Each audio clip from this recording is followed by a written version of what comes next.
خۆشەویستانی کورسات نیوز سڵاوتان لێبێ بە خۆشحاڵیەوە لەگەڵ هاوکارانم پانۆڕامەیەم شەوتان پێشکەشەکەین. جارێکی تر قەیرانی سوتەمەنی لە هەرێمی کوردستان سەری هەڵداوەتەوە بۆ چوونی زۆرا زۆریش لەسەر پرسەکە هەیە. بەشێک لە شارەزایان باز لەوە دەکەن ئەگەر بێت و حکوومەتی هەرێمی کوردستان بتوانێت بە منەظەمی کار لەسەرەوە بکاتوە نەوتی خاو بدات بە پاڵاوگا گەورەکان دەتوانێت نرخی بەنزین بە تایبەتی دابەزێنێت. و لەلایەکی ترەوە نرخی نەوتی سپیش کە بۆ گەرمکردنەوەی ماڵە لە هەرێمی کوردستان بەکاردەهێنرێت گران بووە. جگەلەوە کۆمەڵی قەیرانی تر ڕووی کردۆتە هەرێمی کوردستان. ئێمە پرسیار دەکەین ئایا قەیرانی دروستبوون یا گرانبوونی نرخی بەنزین بە تایبەتی لە هەرێمی کوردستان دروست کراوە؟ چارەسەرەکەی چییە؟ چۆنچۆنی چارەسەرەکرێ؟ و هەندێک کەس باز لەوە کات ئەگەر بێت و حکوومەتی هەرێمی کوردستان هاوکاری بکات ئەوا دەتوانن بە 500 دینار لتری 500 دینار نەوت بەنزین بەسەر شۆفێراندا دابەش بکەن. ئەمە چۆنچۆنی دەکرێت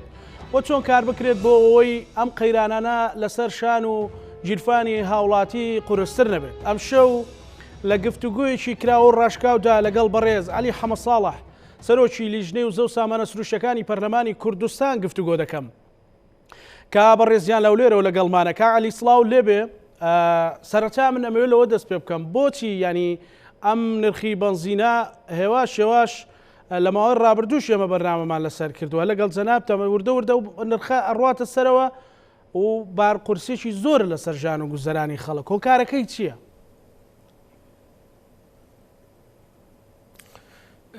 بە ناوی خوای گەورە و میهرەبان طبعاً هۆکاری زۆر هەیە لە پشت گرانبوونی کۆی بەرهەمە نەوتیەکانەوە و خراپی کوالێتی بەرهەمە نەوتیەکان چ نەوتی سپیە چ گازوایلە چ بەنزینە چ داتوات. ئێستا ورد باسیەکەین. یەکێ لە گرفتە سەرەکیەکانەوەیە هەموو وڵاتێک سیاسەتێکی نەوتی هەیە بە تایبەتی بۆ منتوجاتی نەوتی بۆ نمونە عێراقەتی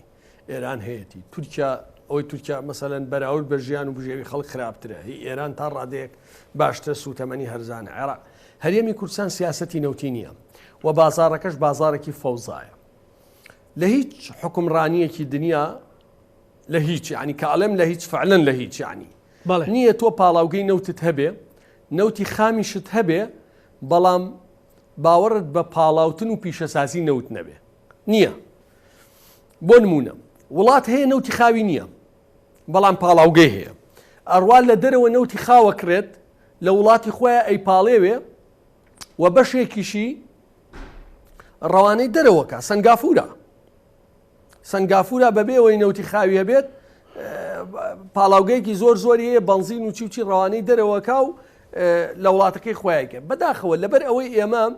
لە کوردستانە پشت بە ئەم تاقە ناوخۆیە نابەستێ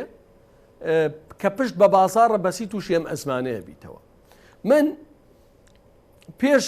ئەوەی کە ئەم ئەزمە بێت کۆنگرێکی ڕۆژنامەوانیم کرد. بەڵێ من سەرۆکی لیژنەی سامانە سروشتیەکانم.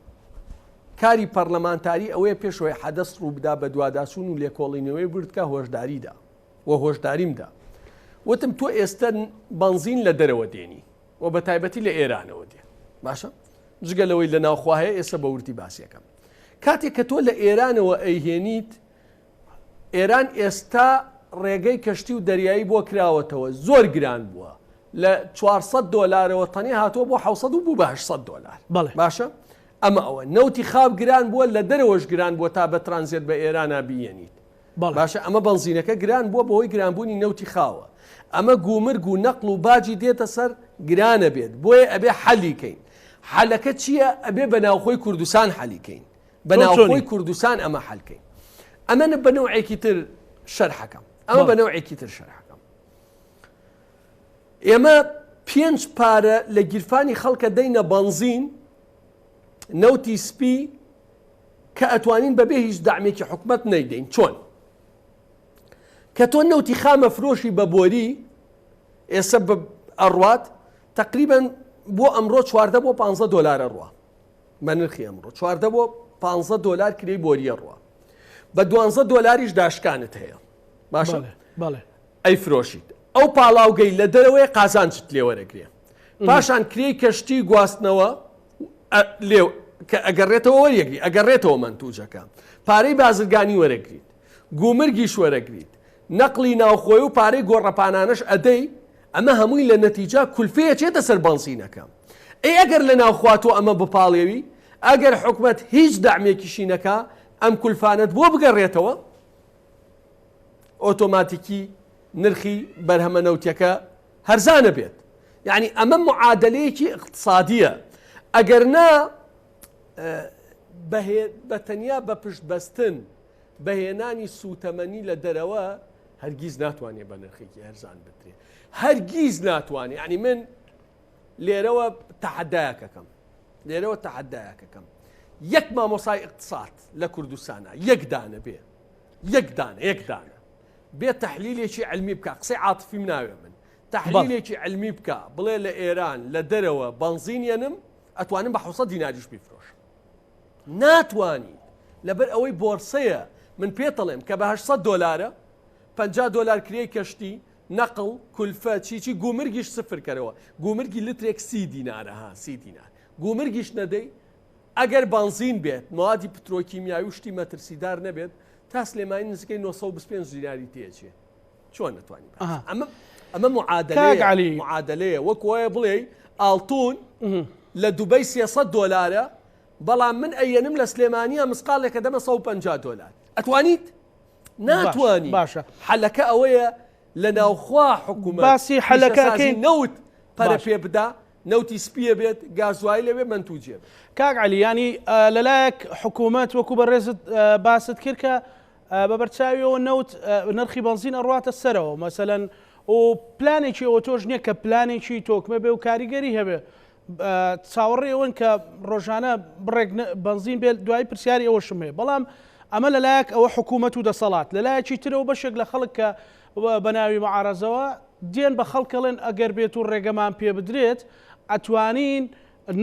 بنزین بە 500 دینار دابشکەین ینی ئەمە جارێکی تر لە ڕووی دەرونیشەوە کاریگەری لەسەر خەڵک دروست کردووە ئەمە چۆنی ئەکرێت ینی تکام وایە بە ڕێسا وەکو سەرۆکی لیژنەوەکو کەسێکی مختص وەکو خەبخۆری خەڵک ئەمە ڕوون بکەیتەوە ینی حەقیقەتەکە دوور لە مزایدا چییە؟ بەڵێ ینی سەرەتا ئێمە یا هەر هاوڵاتیەک یعنی غەڵەتەکەین داوا بکەین لە معارەزە یا هێزێکی معارەزە بنزینبان بە هەرزان بداتێ بەڕاستی ئیشی ئەو نییە دروستە بەڕاستی ئیشی ئەو نییە و ئیشی دەوڵەتە بەڵام ئەگەر یەکێک بێ خۆی بڵێ من ئەیکەم و پێشنیارەکە من ینی ئەمە باوەڕی تەواوە ئەزانم دووسێ ڕۆژە لەبەرەوەی تەنیا ڕاستی وتووە یەک حەملەی زۆر بێویش دانانیان لەسەر مە بەڵام من گوێم لێ نییە بە تەنیاش بم ڕاستی ئەڵێم ینی ڕاستیە بێ بوترێ چۆن فەساد گەندەڵی مەترسیدارە ئیشکردن لەسەر عاتیفە و هەست و سۆزی خەڵک بەبێ پێشکەشکردنی چارەسەری بنەڕەتی هەڵەیەکی گەورەیە هەرگیز نەک کەسێک کە لە ژیانی ئیشی بنزین و نەوتی نەکردووە نەیکردووە لە ژیان نەیکردووە هیچ کەسێک بازرگان بێ بنزینخانەی هەبێ ناتوانێت بنزین بێنێ بەو نرخەبیدا دڵنیاتەکەمەوە ناتوانێت یعنی من پێتەڵێم دیسانەوە تاکی دەکەمەوە معادلەی بنزین نەوتی سپی لە دەرەوە بهێنرێ عملیەکی زۆر ئاسانە بە یەک دقە بە کلیکێک ئێستا ئەتوانی چێککەی کە نرخی نەوتی سپی لە بۆرسەی عالەمیە چەنە نرخی بنزین چەنە بۆ نمونە 800 دۆلارە 800 دۆلار کە ڕەتی 148 بکە و دابەشی 1350 لتری بکە بۆ هەر لترێک نزیکەی 900 دینارەکە ئەی ئەو هەموو کولفەی نەقڵە گومرگیشی سفر لێوەرگە گومرگ 30 دینارە لتر ناتوانێت ئەم بە ڕێزانە کە میدیان هەیە ئۆپۆسیۆنن ئەبێ پێداگیری لەسەر حەلە بنەڕەتیەکە بکەن حەلە بنەڕەتیەکە تۆ ئەمە باسەکەی حەلە بنەڕەتیەکە و نەکەی بڵێ ئێمە پاڵاوگەمان هەیە لە ناوخوا ئێمە نەوتی خاممان هەیە ئێستش بنزین هەیە لە کوردستانە ها تقریبا ئەو بنزینی ئێستا لە کوردستانە بەشی نزیکەی لە 6 بۆ دوای باسێکم هەفتاکە لە ساسی عجزت هەیە بەڵام قۆرخکاریەکی مەترسیداری لە پشتە باشە بێ قسە لەسەر کێشە بنەڕەتیەکە کە بۆ ئەوەی ونی نەکەین ئەگەر نا هیچ کەس ناتوانێت و کەسیش تەقدیمی نەکردووە لە ڕاستیە هیچ کەسێ تەقدیمی نەکردووە بڵێ من بۆ نمونە ینی بەداوای لێبوردنەوە من حەز ناکەم جوابی کەسنەوە بەڵام حەزم لەوتنی ڕاستیە چۆن داوا ئەەکەی مۆڵەتی بنزین وەرگری ئەمە بەخوا بۆ برنجیش ڕاستە بۆ هەموو شتێ ڕاستە من کۆمپانیای فلان داوا لە حکوومەت یاریەمی کوردستانەکەم لە مەرزی باشماخەوە ڕێگە پێدانم بۆ بکە بە پێی مواسەفاتەکان بڕی ئەوەنە بنزین داخڵکەم ئەمە تەڵەبی داواکردنی هێنانی بنزینە نەک ئەوەی بڵێ داواکەین حکوومەت ڕێگە بدات هەموو کۆمپانیا و کەسێک موادی ریفۆرمیت و MTBیان نووسێ خۆی MTB نییە MTBە MTBE بەبێ هیچ گومرگێک داخڵکە ئەم دوو مەوادە هیچ ڕەبتیان بە بنزینەوە نییە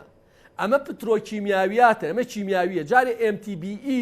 لە 2005ەوە قەدەغەیە لەبەرەوەی هۆکاری توشبوونی شێرپەنجە سیزبوونی گورچیلەکان جگەر کەسبوونی بیرکردنەوە و مێشک لێتە دەیان نەخۆشێت لە 2005 قەدەغە کراوە چی لەکەی ئەم دوو مەوادە ئەم دوو مەوادە ئەسڵەن بۆچی بەکارێت بۆ چاکردنی بەنزین بۆ نمونە تۆ ئێمە بەنزین نۆرمالمان نییە ئەگەر بتەوێ نۆرمال طبعا ئەمە بە نایاساییش ڕێگە پێدراو نییە ئۆکتانەکەی بەرزکەیتەوە ئەبێت لە مختبەرێکی زۆر پێشکەوتووە ڕێژەیەکی دیاریکە و MTB تێکەی بۆیە ئەمە تەڵەب نییە بۆ هێنانی بنزین من دیسان تاکی دەکەمەوە ئەزانم ناکرێت یعنی دڵنیام ناکرێتەوە بەڵام ئەگەر ئەیکەن بەیانی سەعات 9:30 ئێمە کۆبوونەوەمان هەیە لەگەڵ وەزیری سامانە سروشتەکانە وعد بێ من خۆم تەڵەبەکەیە بم موافقەشی شیان نەکرد لە بەردەم ئەنجومەنی وەزان ئەڵم حکومەت ڕاستی نەکرد ئەم شەو یا بەیانی سەعات 9 تەڵەبەکە بدەنە منە بمە محامیان ئەی بم بۆ سامانە سروشتەکان ئێمە کۆمپانیای فلان داواکەین ڕێگە پێدانمان پێ بدرێ لە مەرزی باشماخەوە یا هەرکوێ حاجیۆمەرانەکوێ بڕی ئەوەنە بنزین داخڵەکەین بەپێی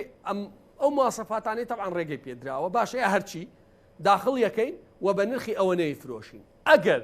مۆڵەتەکەمان نەهێناوە بۆیان نەکەوتینە پشتیان دەستخۆشیمان لێ نەکردن پشتیوانیمان لێ نەکرد من لە پەرلەمان بەڵام مۆڵەتی بنزین یان مۆڵەتی ریفۆرمیت و ئەو مادەکەی تر بنزین کاکە من چۆن نەچم تاوای مۆڵەتی شتێ بکەم کە قەدەخە کراوە بێ ینی چۆن نەچم ئەو دوو مادەش بەو نرخە ناهێنرێ ینی دڵنیا بەو دوو مادەش ناهێنرێ بەو نرخە هەرچی لێ ئەەکەی ینی لەگەڵ چیا تێکەڵیەکەی لەگەڵ موادی لەگەڵ چیا تێکەڵیەکەی خوا دوو مادە خۆی بەکار نایە ئۆکتانی MTBE کە قەدەغەیە 140 ینی زۆر مەترسیە دوای دوو ڕۆژە سیارەکە وێرانەکە بە تەنیا بەکاریمین ناتوانرێ ئەمە هەڵەیە بنزین ئەوان وتیانە بنزین یەنین من شەڵێم بۆڵەتی بنزینتان بۆرەکەین وعد بێ ئەیکەم دوای ئەوە دەستخۆشییان لەکەم پشتیوانیان لەکەین حملەیەکی زۆر گەورەیەکەین و ئەشڵێن بەڕاستی ئیتر پێویستە خەڵکی کوردستان دەک بەمانە بدات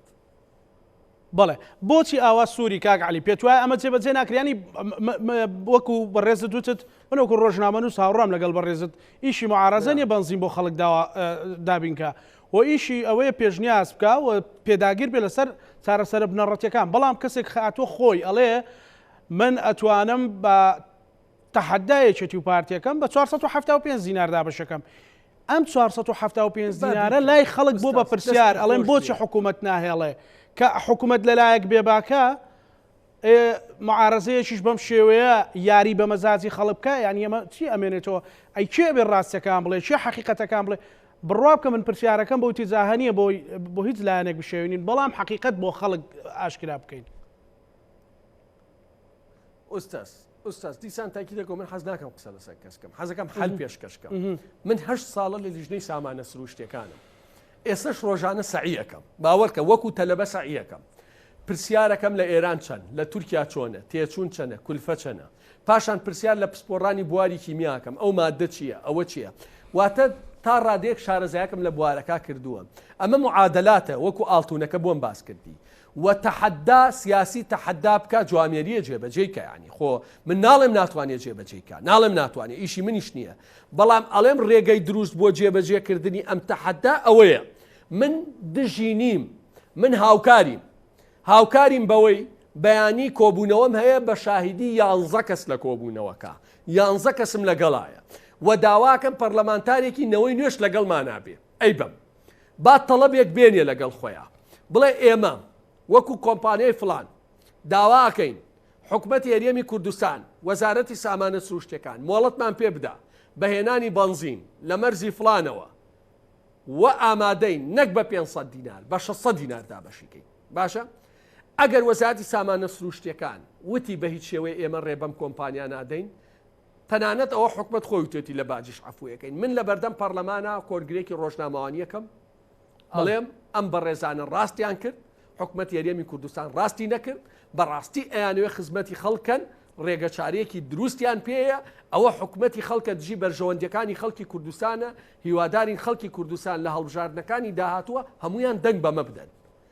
بەڵام ئەگەر نەیکرد من وەکو سەرۆکی لیژنەی سامانە سروشتەکان حەقی خۆمە بڵێم کاکە گیان وەڵڵای ئەم ڕێگەی ئێوە نەڕاستە نەواقعیە ڕێگە بدەن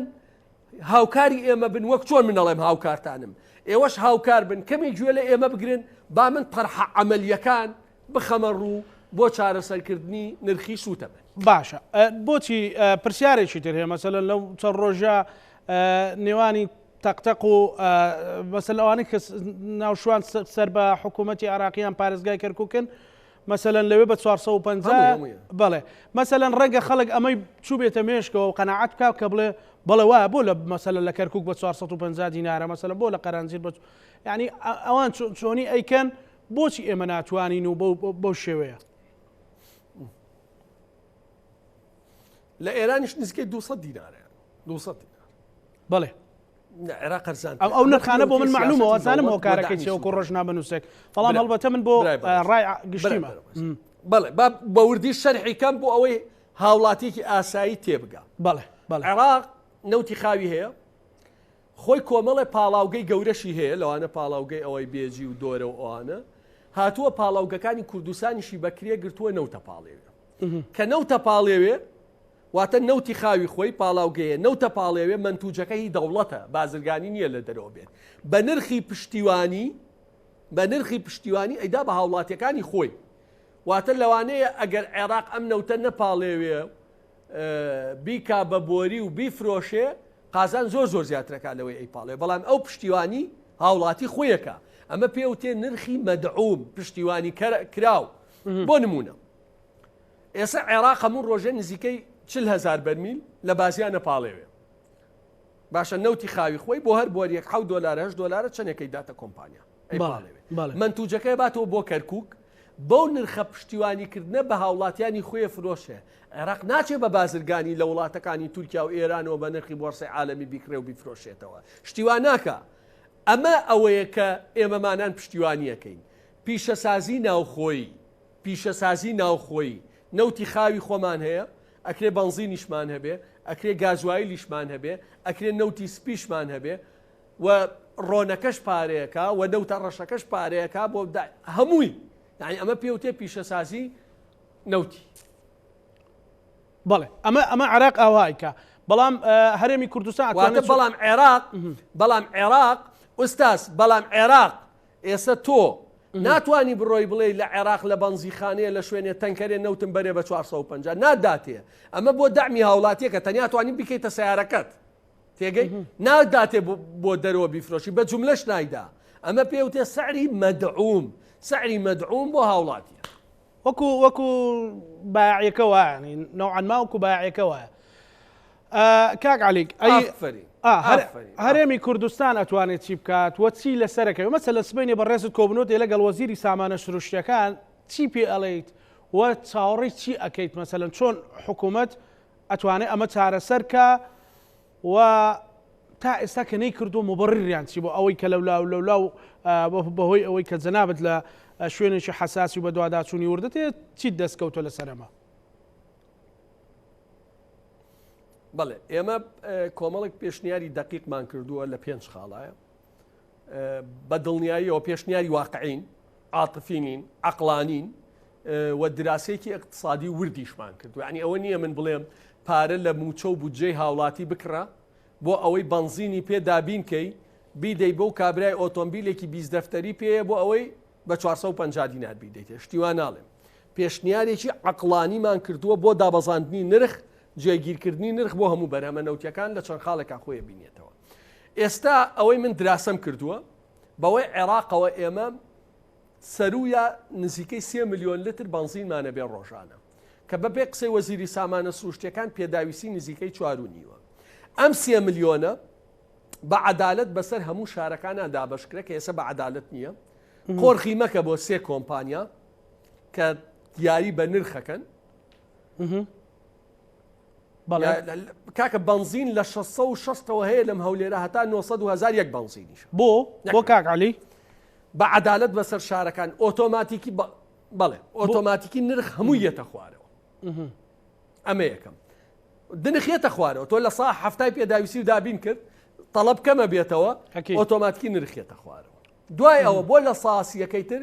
کۆمەڵێک پێشنیارمان کردووە ئایا چ ئەوەی لەگەڵ عێراقا ڕێکەوی بەرهەم زیاد دەکات چ نەوتی خاو لە عێراق وەرەگری ئەی پاڵێوی یا خۆ نەوتی خاوە دەیتە پاڵاوگەکان یا کردنەوەی هەموو حدودەکان یا کۆمەڵی خاڵی تری عملیە کە بەیانی لە دانیشتنی پەرلەمان هایخینەوە من یەک نمونەی بەسیتت بۆ باسەکەم یعنی من پێتەڵێم مناقشەی عەقلانیەکەم من مناقشەی عەقلانیەکەم بە عاتیفە نایکەم ئێمە ئەبێ هەرچیمان پێ ئەکرێ و پێشمانەکە و حەلەکانیشمان هەیە بۆ بنزین بۆ تەکسی بۆ پاس بۆ ئەو هاوڵاتی هەژارانی کە ڕێگەی پاس و تەکسیان نییە و فەلاحێکە ناچارە بە پیکابەکەی بچێتە سەر فەلاحەت یا دوکاندارێکە چێتە بازار سیارەیەکی ئاساییە بنزین بە نرخی شیا و دابینکەین بەڵام من ئەپرسم ڕەوایە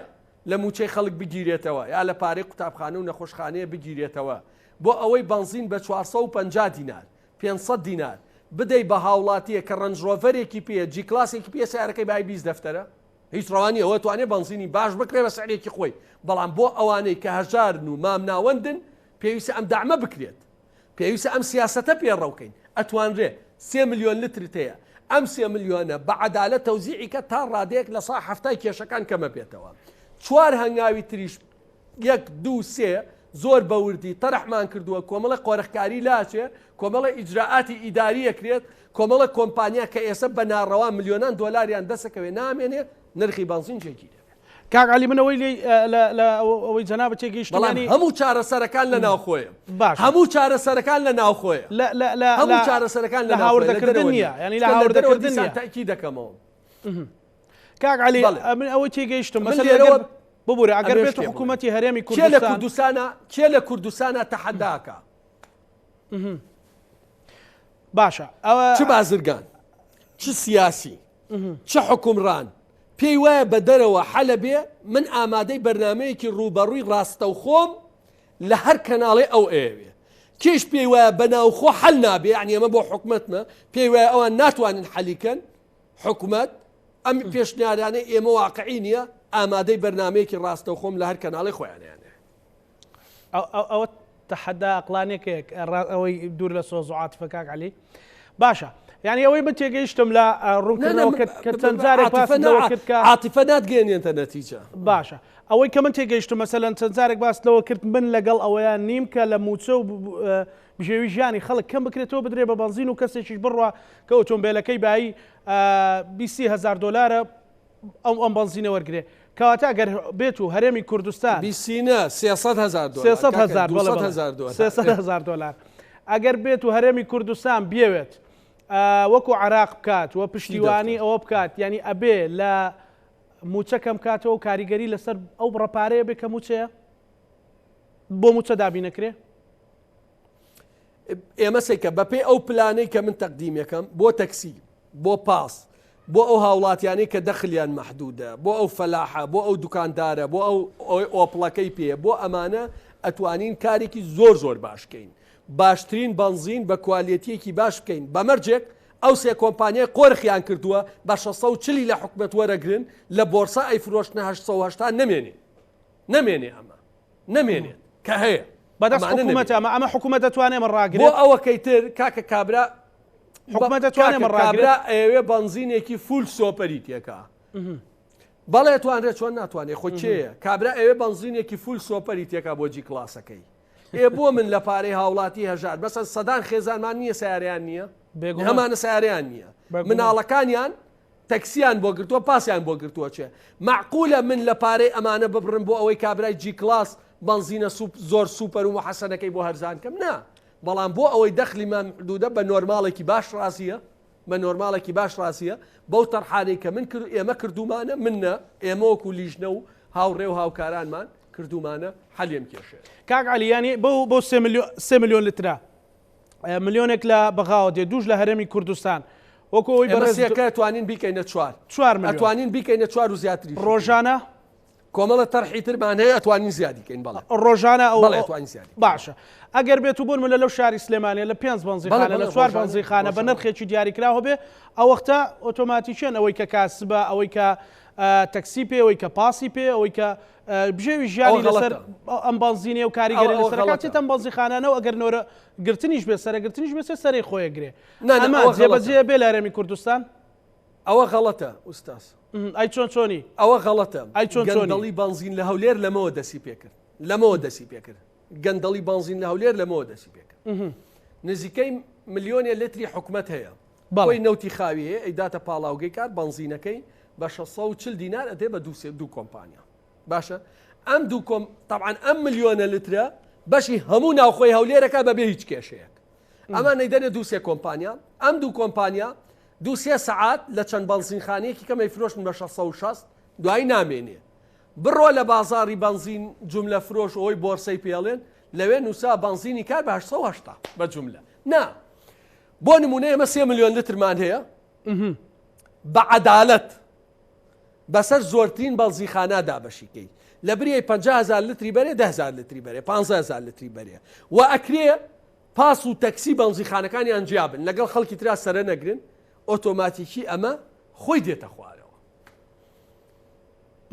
وکەواتە ینی بەبێت جیاوازی دابەشکرێ بەنزیخانە گەندەڵی دەست پێەکە ینی بەبێت جیاوازی دابەشکرێ بەسەر بەنزیخانەکانە قۆرخکێ بۆ 4-5 بەنزیخان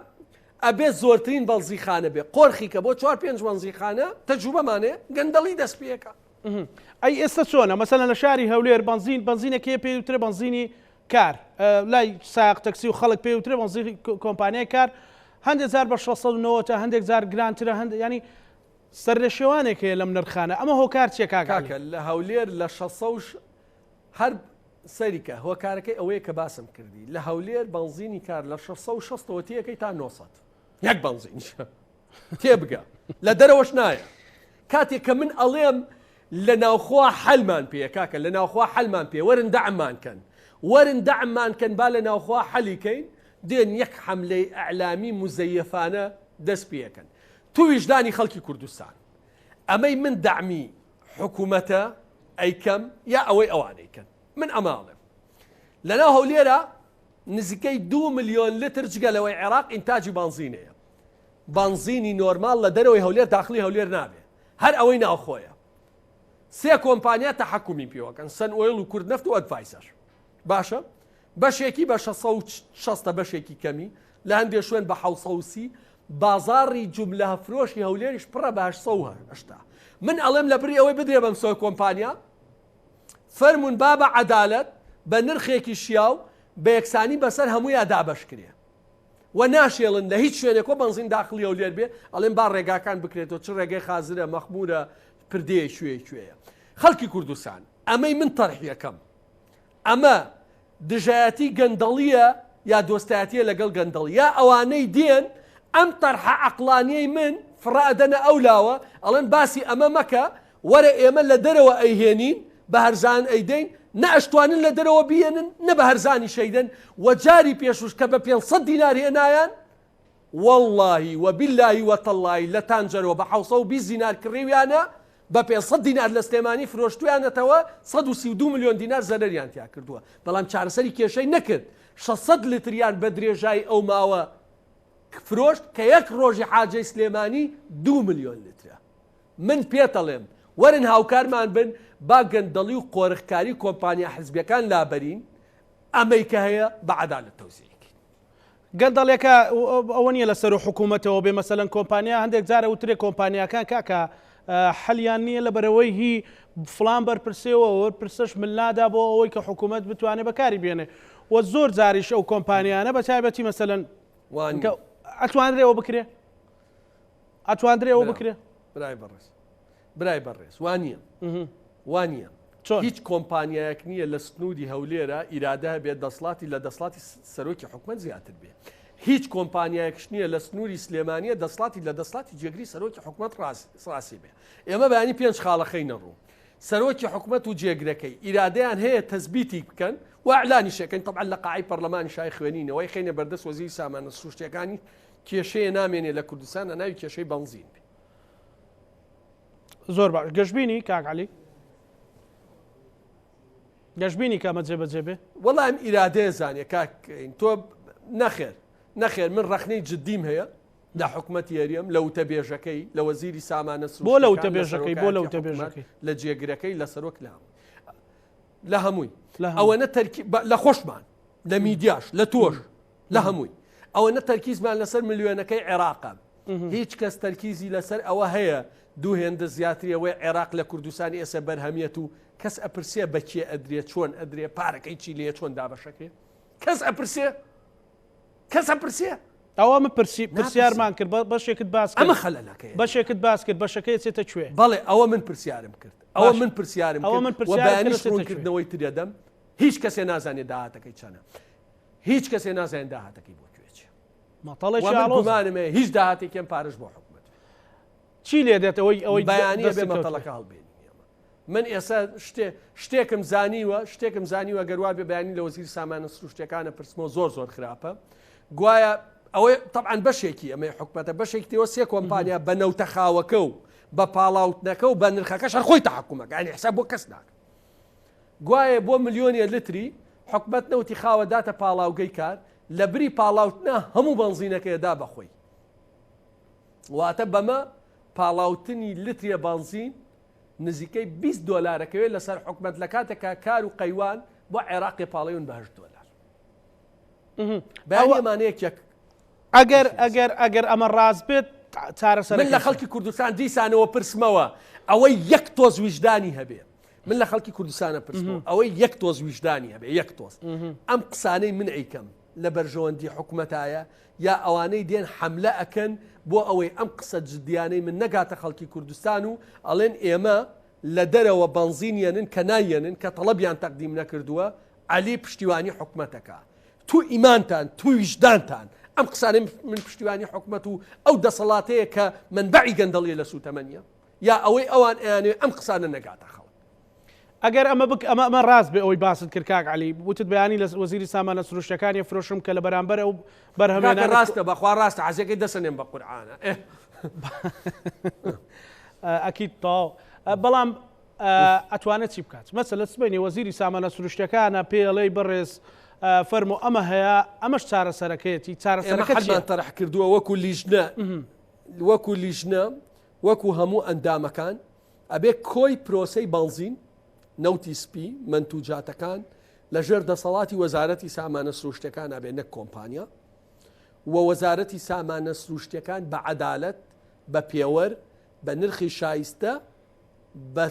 سەرجەم شارەکان ئەم بەنزینە 2 ملیۆن و شتێک کە باسی یەکەم هیچی ناگاتە سلێبانی هیچی بەسەوەی عێراقەکە بە عەدالەت و دادپەروەری بەسەر سەرجەم شارەکانی کوردستانە دابەشکری ئەمە حەلە ئەمە حەلەکەیەتی سەدا چەندی پێداویستەکان بۆن منەگەر ئەوەش ئەو تەرحەشت جێبەجێ نەکراکە کۆمەڵێک دەستکاری تری بکرێ بە 4 ملیۆن بۆ منە هەر 3 ملیۆنەکە بمێنێتەوە بۆی عێراقەوە 3 ملیۆنەکە بمێنێتەوە مەسەلەن ئەتواندرێ سەدا نزیکەی کۆمەڵی حەلی تربان پێ بەیانی تەرحیەکەین ینی خۆ ناکرێ من هەموو شتێ باسکەم لە بەرنامە و لەگەڵ ڕەفیقەکانیشمایی هەموویەتی کۆمەڵی حەلی تریشمان پێ بەڵام بەم 3 ملیۆنە نزیکەی لە 65 بۆ هەفتای بەنزین دابینە بێ ئۆتۆماتیکی تەڵەب کەمە بێتەوە بەشێکی تریشی خەڵک بە دوای سوپەر و ئەوانە ئەگەڕێەوە ئەوەی سیارەی زۆر بەرزووینەکان بەنزینی باشەوە ڕەبتی بەخۆیەوە هەیە جیاوازە لەو هاوڵاتی ئاساییە ئاستی دەخلی بام ناوەندیە ئەوە بۆیە بەشێکی گەورەی کێشەکە بەم تەرحانەی ئێمە حەلە کاک عەلی مەسەلەی نەوتی سپی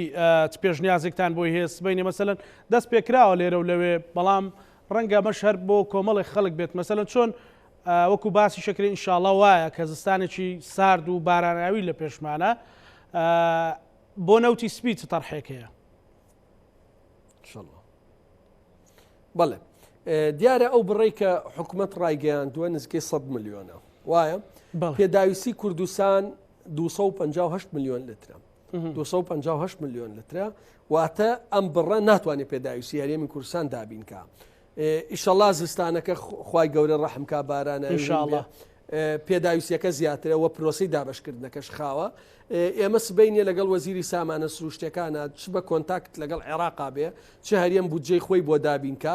چمەنتوجی نەوتێ ئەو 2 ملیۆنەی کاڵێم بنزین بە ئەندازێمە نەوتیشی لە تەنیشتەوە هەیە لە بەرهەمی ناوخۆ ئیسیفادە لە کۆی هەموو ئەمانە بکرێت بۆ دابینکردنی سوتەمەنی بۆ ناو زۆر باش کاڵی ئەو پرسیارم بیر نەچێ مەسەلەن ئایا لە عراق بۆرسەیەکی ئازادیە لە ناوخۆی عراقا مەسەلەن شارەکانی باشوور و ناوەڕاستە بۆ بنزین مەسەلەن هەرێمی کوردستان بازرگانەکان بتوانن ئیسفادەی لێ بکەن بە نرخێکی کەم ئێستا ئەتوانم پێت بڵێم ڕێگە ناترێت لەو خاڵە سنووریانەوە بنزین داخلی هەولێر بێ پێم وایە سلێمانیش ئەوەی شەڵا هەوڵە دەین لای بەرین لەم لاولا شت پێیا بێ یاخی باوافڵین لەم لاولا شتە پێیا بێ ئەگەر نا بنزینی بنزینخانەکانی عێراق بەگشتی مەدعومە و هی دەوڵەتە زۆر باشە کاگالی یەکێک لە پرسەکانی تر کە هەموو سەرمانگێک ڕاستە لە 25 مانگە دەست بە موچە دابشکردن نەکرێ بەڵام بەخاو پرۆسەکە ئەڕاتە پێشەوە بە دوواداچوونی بەڕێزت بۆەوە گەیشتووی بەچی هۆکار چییە خۆ هەر هەموو بڕەکە لەو 200 ملیارە کۆ نابێتەوە کە لە بەغاوە دێت بەڵێ کێشەی داهاتی ناو خۆمان هەیە چ لە سلێمانی چ لە هەولێر گرفتی داهاتی نەوتیش هەیە گەر حەستان کرد بە وردی باسی یەکەم لە پارەکەی بەغداش نهاتووە ئەمانە هەمووی گرفتن چۆنیە بۆی بۆ بینەرەکانم ڕۆم بێ کاگالی گەر بتوانانی تەمویلی موچە ئەگەر تەفاسیلێکی کورتیش بۆ بینەرەکانم مەسەلەن چۆنی ئەم پرۆسەیە بەڵێ بەڵێ 350 میلیۆن دلار تەمویلی نەوتە بۆ موچە واتە لە هەر بەرمیلێک نزیکەی 27 دلار بۆ 28 دلار ئەمێنێتەوە یعنی تۆ ئەو ئینتاجەی کە هەیە دابەشی کە و بیکە دلار و دینار ئەوە نەیەکە ئەمە کەمە زۆر کەمە بەراورد بە نرخی نەوت کە لە ئێستا هەومان نزانین سەر و 80 دلار بووە و تێسە گەشتۆتە 85 دلار ئەمان بە ناقص 12 لە برێنتەی فرۆشتن و پارێکی زۆری بۆ شەریکاتەکانە ڕوا کۆی پرۆسەی نەوت لە پارەکەی مڕاجعەیەکی گەورەیەوە زۆر باسممان کردو و چەندین بەرنامەی هەیە جێی سەرنجە جێی ڕەخنەی جددیە داهاتی ناوخۆ ڕەوانیە باوەڕ پێکراو نییە بەراورد بە مانگی دووسێ نزیکەی لە 140 بۆ 50 کەمی کرد لە 140 باوەڕ پێکراو نییە باوەڕ پێکراو نییە و داهاتی ناوخۆ دوو ئیدارەیەکی زەقی تایە ئەمە تەلەڤزیۆنی یەکێتیە من ئێڵێم ئەمە بۆ پارتیش ڕاستە بێ بەوانیش بڵێم تا ئێستا تەمویلی هەردوو ئیدارەکە 43 بە 57 واتە ئیدارەی سلێمانی ئەم مانگە بۆ نمونە ئەگەر داهات هەرچەند بێ 33 میلیۆن دلار بدا ئیدارەی هەولێر و دووەکیش 57 میلیۆن دلارە دەن ئیتر حەزیەکەی با ئەم لا 200 میلیۆن دلار بێ ئەو لا 100 میلیۆن دلار بێ یعنی من 5 مانگم بە نمونە وەرگرتووە هەر 5 مانگەکە ئەو لە 143دا ئەم 57 دەکرا ئیتر ناکرێ ئەو مانگە لە 144 بێ 42 بێ 41 بێ ئەم 60 بێ 50 بێ ئەمە ئاماژەیەکی ڕوونە تاوەکو ئێستا دوو ئیدارەی هەیە و داهاتی ئەم وڵاتە لە ژێر تەحەکومی حیزبایە کێش ئەڵێوانیە بابێ بەداتا جوابیەک بین ئەمە هۆکارەکان وەزیری دارایی فۆکەسەکەی ئەمڕۆ خستە سەر سلێمانی مەسەلەوتی کێشەی سویلەش دروست بووە کێشە سویلە هەیە لە سلێمانی ئەمە تەنها بۆ سلێمانی ڕاستیان بۆ هەولێراتی ناکەم جواب و جا ئایا کێشەی سویلە من پێتەڵێم حەزیەکەی بە کڵێشە ئێڵێم بڵاویشم کردوەوە ئێڵێم 5-6 مانگ وەکو عینە بۆێنم بەخوا 43 بە 57 بڕۆن لە 100 کەس بپرسن با یەک کەس بڵێ 43 بە 57 بۆ فۆکەسەکە لەسەر سلێمانی قەرارم داوە ڕاست بڵێم ئەمە ڕاستیەکە من بە ئێوە بۆ فۆکەسەکە لەسەر سلێمانی جا ئەگەر سلێمانی داهاتەکەیان کەم کردوێتەوە جا ئەگەر سلێمانی داهاتەکەیان کەم کردوێتەوە لە داخی سلێمانی هەولێریش کەمی کردوێتەوە ئەمە لە داخی دوانە میلەتە بێ بە قوربانی دڵنیا بە 43 بە 57 با یەکێ لە کوردستان بێ بڵێ تەمویلی موچە 43 بە 57 ئەنی ئەمە سەرچاوی دووەم سەرچاوی سێمیش ئەمەی خوارەوەیە سەرچاوی سێمیش ئەو پارەی کە لە بەغاوە دێ نەوتە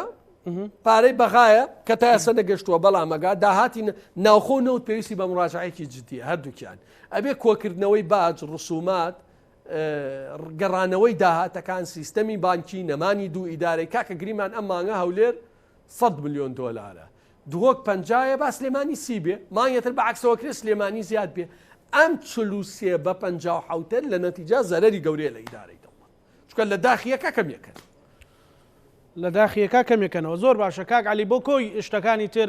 گرانبوونێک هەیە مەسەلەن ئەبینی کابراوتی لە داخیەکە خۆتۆڵە لە یەک ناکەنەوە خۆ تۆڵە لە داقیەکە تۆڵە لە یەک ناکەن و تۆڵە باردووکیان و تۆڵە لە میلەتەکەنەوە بەداخەوە دایک و باوکەکە ڕقیان بێ لە یەک بکەنە شەر بە هەردووکیان و لە مناڵەکان بدەن خوانەکە ئینشاڵا خەتای مناڵیش نەبێ ئێمەش لەو بەرنامەیە و بەسپاسەوە میوانوەڵا خوا کردوویەتی کاکە بەخوا بووە خەتای خوا نییە ئێستازگیان خەتای خوا نییە خوا چی بکە ینی ئەمانە پارەکە بەشەکەن لە بین نێردووکیانە خەتای خوا چیە خوا دەکات وەڵا یەکێتی و پارتی کردویانە ینی کردویان هۆی کرد زۆر باشە بەڵام خۆ ئەکرێ پێداچوونەوەی پیا بکرێ و ئەکرێ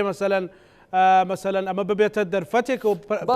بەبێ ئەمە گرفت چارەسەردن ئوستاز بەبێ سەریکە بەبێ مراجعەی ئیرادی نەوت بەبێ مراجعەی سیستەمی کۆکردنەوەی داهات بەبێ دەرهێنانی ناشایستەکان لە موچە ئەم گرفتانە دووبارەیە بێتەوە ینی ئەم گرفتانە حل نابێت سبەی گریمان ئینتاجی نەوت کەمەکە یا نرخی نەوت کەمەکە ئەرە وەڵام موچە نیە ئەمانە حل نی نەمانە ینی هیچی حل ئەبێ حل ئەوانەیە کە بەردەوام ئێمە باسیەکەی زۆر باشە کاک عەلی پێمە هەموو پرسیارانەی کە لە ناخی خەڵکە ئاراستی بەڕێستم کرد ئەگەر شتێکم لەبیر چوو بێت یان بەڕێست بتەوەی لە بەرژەوەندی خەڵک بێ و خەڵک ڕێگە حەقیقیەکە ببینێ دوا پەیامی جەنابەت وەڵام من